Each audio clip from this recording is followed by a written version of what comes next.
Tema crecimiento, me parece que este año en particular tampoco vamos a ver, si bien seguramente la economía va a volver a crecer, un crecimiento del, digamos, 5% como plantea el presupuesto. No hay condiciones objetivas para que la macro dé, por el lado sobre todo de la demanda, dé esa respuesta. Veamos por qué. El consumo privado, alrededor del 70% de la demanda agregada, depende básicamente de dos factores: ingresos y crédito. De los ingresos, sacando el mundo formal, ese 40%, el resto de los ingresos de la economía, y están perdiendo contra la inflación y probablemente van a seguir perdiendo. Por el lado del crédito, hemos visto un dato interesante, que ha crecido de vuelta el crédito en diciembre, pero apenas un 1%. El crédito vinculado al consumo, a las familias, sigue cayendo.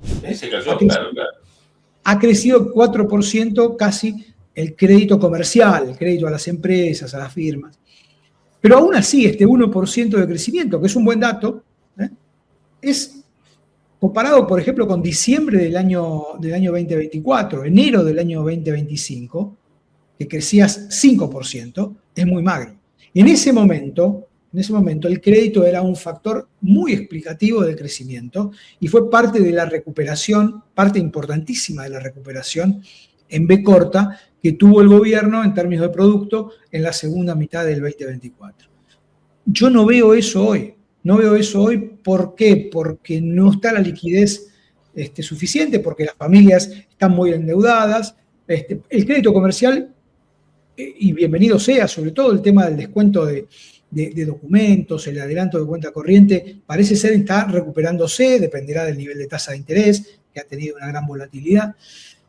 Pero solamente con exportaciones que van a dar un buen número este año, y algo de inversión vinculada a sectores puntuales, minería y gas y petróleo, no vas a crecer 5%. Muy difícil. Está bien. Martín. Sí, y Ricardo, ¿vos crees que esta contracción del crédito se debe específicamente a la política monetaria de dejar la tasa de interés endógena, ¿no? Como dicen, sujeta a la volatilidad del mercado, o es una cuestión, digamos, mucho más global de toda la situación económica, de todo el plan económico, como para pensar si esto va a seguir así, o podemos esperar que cambie, que vuelva a haber una expansión del crédito y una mayor demanda agregada? Mira, te diría, Martín, que yo creo que el gobierno cometió errores en materia de política monetaria el año pasado, el desarme de las LEFIs, la suba violenta de encajes que se libraron ahora a fin del año pasado. Tuvimos niveles de tasa de 140%, digamos, en algún momento. Se tocó en algún momento niveles de 3 cifras. Entonces, durante varios días, ¿no? Entonces, eso obviamente rompe la capacidad, no solo de las empresas, por supuesto, sino también de las familias, de tomar deuda sin tener el miedo de qué va a pasar con la tasa de interés, lo voy a poder pagar, ¿no? Fíjate que hay un dato interesante. Los créditos prendarios están cayendo, siguen cayendo. Y esto es parte de la demanda, digamos, ¿no? De un sector clave, motos y autos, digo, para poner algún dato. Los créditos hipotecarios no se mueven, los créditos personales caen. ¿Y cómo haces pero entonces, ¿cómo haces para motorizar eso de nuevo? Es difícil, porque lo que vos dijiste, la familia está endeudadas, hay morosidad. Bueno, mirá, yo te digo, además, cuando vos mirás la morosidad en los bancos ha crecido del segmento familias, no del segmento empresas, del segmento familias, pero la morosidad en las billeteras virtuales es del 20%. 20%. Tal cual. Es muchísimo. Y eso tiene que ver básicamente con el sector informal de la economía, por supuesto el formal también, pero mayoritariamente el sector informal que no tiene un acceso más o menos formal al sistema bancario. Entonces, yendo a tu pregunta, yo creo que hoy te diría en el corto plazo, si vos no das, si no hay certeza y credibilidad en el nuevo régimen cambiario que te permita estabilizar el tipo de cambio dentro de esta lógica, con el riesgo de vuelta a usar el ancla cambiaria, como se hizo el año pasado, y no acumular reservas, que sería un tema también, por supuesto.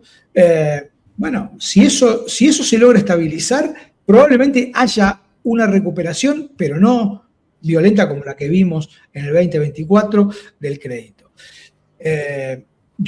Por eso digo, me parece que la tasa de crecimiento este año va a estar en torno al 2%. Digo, número más, número menos.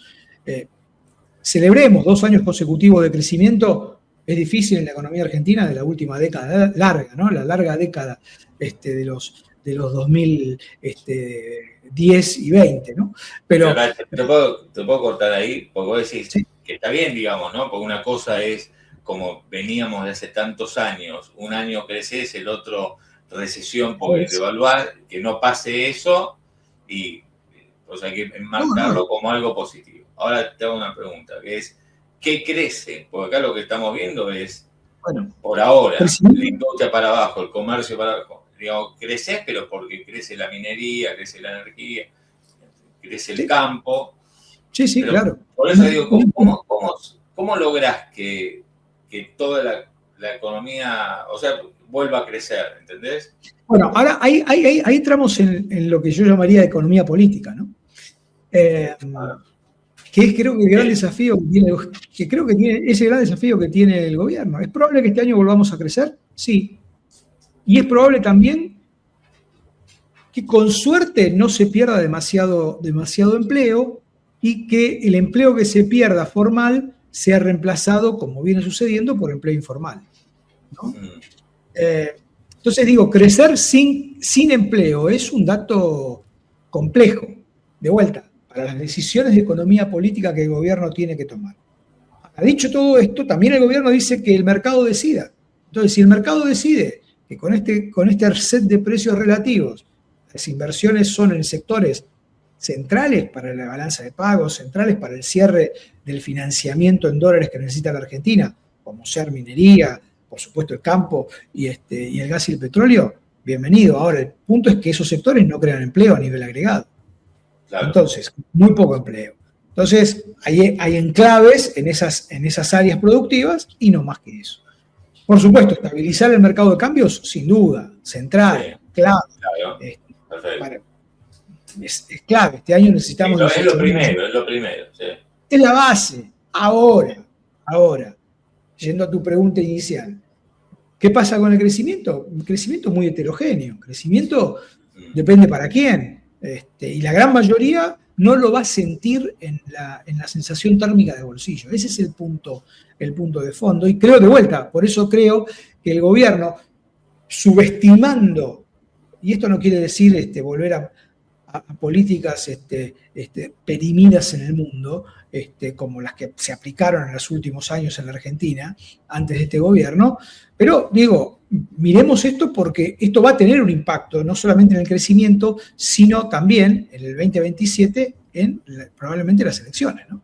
Pero y si son, vos decís, que no se tomen, o algo así, digamos, medidas perimidas en el mundo, pero después dijiste, bueno, acá está la cuestión de economía política. Digamos, ¿qué debería redireccionar el gobierno? Yo cuando vos hablas de economía política, yo entiendo, y el Estado, el gobierno, tiene que tomar decisiones para favorecer a otros sectores, digamos. Y coordinando reconversiones laborales, sin que esto implique gasto fiscal, ni protección, ni tipo de cambio más alto.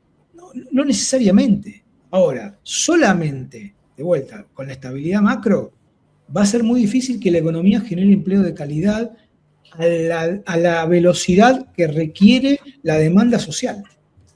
O sea que el gobierno va a tener que revisar algo de lo que está haciendo, algo o algunas cosas de lo que está haciendo. Bueno, lo que pasa es que, me parece que no está en el ADN, ¿no?, del pensamiento, de la filosofía económica que tiene el gobierno. Entonces, ahí tenés un problema. Ahí tenés un problema. Porque yo digo, tal vez, es una pregunta que te hago, tal vez no debería revisar la apertura comercial para que no te invada China, digamos, que tiene que ver con lo que estamos charlando bueno, entra productos chinos, te saca laburo acá, las empresas, Whirlpool, siempre el mismo ejemplo, despide los chicos que salían despedidos de Whirlpool mientras hacían la cola para retirar sus cosas, se iban bajando la aplicación para ir a Uber o a Didi. Entonces, bueno, esa persona para el INDEC no quedó desempleado. Pero todos sabemos qué implica pasar de un régimen laboral a otro. Entonces yo te pregunto, ¿debería limitar o condicionar o algo la apertura comercial o hacer más lenta? No sé. Yo creo que debería complementarla. Yo no creo que sea beneficioso retrotraer medidas de apertura, porque esto beneficia al consumidor. Y esto lo hemos visto, digamos, cuando vos ves el precio medio de la electrónica, de los electrodomésticos, de la línea blanca, han caído brutalmente en este último año y medio, básicamente, digamos, comparado con el IPC, ¿no? Nosotros hicimos un trabajo en particular sobre eso, y realmente es impactante. Y eso obviamente beneficia a un consumidor. Hoy comprar una heladera o una cocina es mucho más barato que hace un año y medio atrás. ¿Hiciste un laburo sobre eso hace poco? Sí, hace poco, hace fin del año pasado. En donde, bueno, ¿qué te daba ese estudio? Bueno, que en realidad comparado con el nivel general de precios, el IPC, el índice de precios de los electrodomésticos y de la línea blanca caía brutalmente, caía casi 40% de mediados del año 2024 a hoy. Entonces, bueno, esto me parece que es importante tenerlo en claro, porque esto mejora, porque si no, a ver, también digamos todo. Los que tenemos la posibilidad de viajar al exterior, no te digo una heladera, pero traes electrónica de afuera, y aquel que no puede viajar al exterior se perjudica con precios elevados. Ahora, dicho todo esto, me parece, función de una política pública eficiente, pro mercado y que defienda la apertura, también promover la reconversión laboral de aquellos sectores que se van a ver afectados por la apertura. Eso es lo que hacen los países serios del mundo que se han desarrollado. Digo, nada. A ver, por ejemplo, ¿qué sería? Es interesante. ¿Qué es? A ver, ¿cómo hicieron los países? A ver. Créditos vinculados a reconversión. Por supuesto, si la lógica es no hay plata, no hay manera de discutir nada. Ahora, si dentro del gasto público empezamos a discutir este tipo de cuestiones, que es lo que me parece que se tiene que discutir hacia adelante, bueno, el espacio siempre va a estar. Siempre va a haber espacio. Siempre. Digo, y la pregunta que hay que hacer es, bueno, ¿qué queremos? Que el trabajador de Whirlpool vaya a Didi y eso es mejor que no gastar en un programa de reconversión, de subsidio puntual a un sector determinado de empresas justamente para reconvertir ese. Digo, hay muchas herramientas que se pueden hacer con muy bajo impacto fiscal. Te diría prácticamente nulo, porque en el agregado es mejor que el trabajador de Whirlpool siga aportando cargas sociales al sistema previsional a que no lo haga el trabajador de Uber. ¿Se entiende? De hecho esto ya se vio en la recaudación del mes pasado. Cayó la recaudación de aportes a la seguridad social, o porque hay menos empleo en blanco, o hay más informalidad. Hay más informalidad. Esto es así. Entonces digo, me parece que hay que mirar todo. Hay que poner costo-beneficio, medir la ecuación, y eso me parece que está faltando hoy. Eso me parece que está faltando en la política pública. No hay quienes estén mirando este tipo de cosas, o si los están mirando, hay alguien que decide que no se haga, ¿no? Sí. Mira esto, no sé si lo vi, tal vez sí, y los amigos también. Trump, sobre el tema regulación tarjetas de crédito en Estados Unidos. Miren cómo el mensaje a los bancos. Dice, están violando la ley. Quiero un tope en las tasas de interés de las tarjetas de crédito, porque algunas de ellas cobran 28, casi 30%, y que la gente no sabe que está pagando el 30%. La gente que está trabajando y no tiene idea que está pagando el 30%, estamos poniendo un tope de un año al 10% y ya está. han abusado del público. Las compañías de tarjeta de crédito han abusado totalmente y no voy a dejar que eso suceda. Trump, Estados Unidos, ¿no? ¿Que esto es porque él lo puede hacer o habría que hacerlo? Porque tampoco quiero caer en que, esperá, Ricardo, no quiero caer en, cuando Cristina decía, fíjense, Estados Unidos tiene déficit fiscal, nosotros eso, también. No, ellos lo podían hacer. Bueno, justamente, pero también es un poco lo que decía Martín antes, ¿no? Cuidado con el valor del dólar en el mediano y largo, ¿no? Porque estas medidas, bueno, ¿cómo va a hacer Trump para, con esto, sostener una baja de tasas como la que en este claro apriete a la Reserva Federal desde que asumió, quiere que baje la tasa? Bueno, si baja la tasa, con estas medidas además, va a haber menos dólares, va a haber menos interesados en invertir en Estados Unidos, ¿no? Con lo cual, digo, va a ser muy difícil. Pero bueno, en el corto plazo lo puede hacer, sí. Que Argentina piense que lo pueda hacer, bueno, eso es una fantasía. En el mundo del voluntarismo, en el voluntarismo todo, pero en la realidad... Bueno, pero a ver, te pregunto, vos tuviste experiencia en la gestión, laburás en el economista hace, bueno, tampoco te voy a decir cuántos años, porque muchos. Pero por acá hubo regulaciones, por ejemplo, a las tasas de interés, que no podían exceder el 25% de lo que era la tasa de referencia, no me acuerdo, pero digo, se condicionaba el costo de la tasa de interés de los préstamos personales. ¿Eso está mal hacerlo? ¿Estaría mal, digamos, para tratar de activar ¿Qué pasó? Digo, te contrapregunto. Sí. ¿Qué pasó con el crecimiento, con los ingresos de los argentinos desde ese entonces a hoy? Pero no, tal vez no por esa medida. Es parte del problema, digo, es parte del problema. Yo no creo, la verdad, no creo que la mano militar y en las decisiones privadas, me parece que lo que hay que dar funcione. Lo que hay que dar, Claudio, son reglas de juego, son condiciones de borde que se respeten. Eso es lo que me parece que está pasando y es un mal ejemplo en Estados Unidos. Creo que se están rompiendo ese tipo de cosas. Claro. De vuelta.